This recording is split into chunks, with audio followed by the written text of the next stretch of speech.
हाँ नमस्कार भाऊ. नमस्कार नमस्कार. आपलं नाव सांगा. आशिष नारायण इंगळे.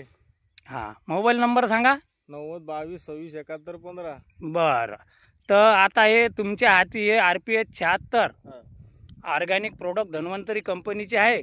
त्याचा तुम्ही या बरबटी पिकावर आणि काकडी आणि आपलं गवार पिकावर तसेच तुम्ही कपाशीवर सुद्धा याचा उपयोग केलेला आहे. तर त्याबद्दल तुम्हाला कसे कसे रिझल्ट आले? आम्हाला खूप रिझल्ट आले. तर तुम्ही आता सांगा आम्हाला की कसे कसे रिझल्ट आले. आम्हाला खूप रिझल्ट आले.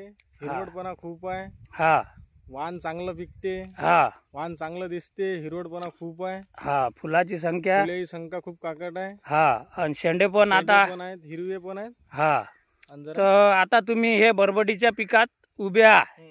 हे बरबटीचे पीक आहे, बरबटीचे झाड आहे.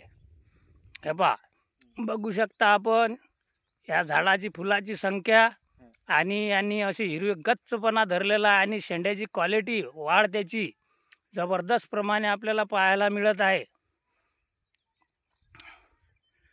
तुम्ही कोणा पिकावर याचा उपयोग करता?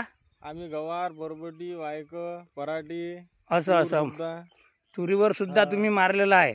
तुम्हाला अर्थात याचा तगडा अनुभव आहे. हा रिझल्ट चांगले आहेत. हा तर तुम्हाला या प्रोडक्ट बद्दल असं काय वाटते बा? चांगली आहे क्वालिटी चांगली आहे. असं खूप क्वालिटी आहे. हा आणि चांगली क्वालिटी आहे जोऱ्याची. बर अच्छा. तर तुम्ही आता इतर शेतकऱ्यांना काय सांगसान? हे सांगेल आम्ही की 1 नंबर औषध आहे बा, हे तुम्ही वापरू शकता.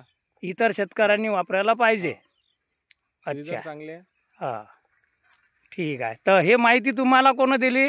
शांताराम भाऊ मात्रे यांनी दिली. आमच्याच गावचे आहे ते. बर बर. यांनी सांगितलं की बा हे शिपळा हा चांगले रिझल्ट भेटतील. बर बर. आम्ही शिपडली. हा त्याबद्दल आम्हाला रिझल्ट चांगले भेटले. बर ठीक आहे. धन्यवाद. आपण आता हे बरबटीचं पीक पाहू. हे पहा तुम्ही बघू शकता त्याची फुलाची संख्या, वाढ आणि हिरवा कच्चपणा, यामध्ये कोणताही बुरशीजन्य रोग आलेला नाही आहे. बघू शकता तुम्ही या भाऊंनी बरबटीचं पीक म्हणजे भाजीपाला पिकावर चांगलाच उपयोग केलेला आहे. तसंच आपण त्यांनी इकडे गवार पिकावर सुद्धा वापरलेली आहे. हे पहा हे गवारचं पीक तुम्ही पाहू शकता. बघा क्वालिटी.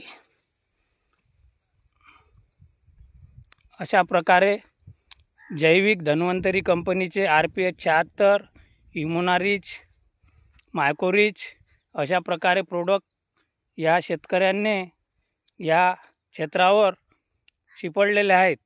तरी आपण त्यांची मुलाखत घेतलेलीच आहे. आता हे काकडीचं पीक आहे, लहान आहे, तरी पण त्यांनी या काकडीच्या पिकावर सुद्धा या औषधांचा वापर केलेला आहे. कोणत्याही प्रकारचा रोग नाही. क्वालिटी चांगली आहे आणि उगवण शक्ती सुद्धा चांगली आहे. नमस्कार.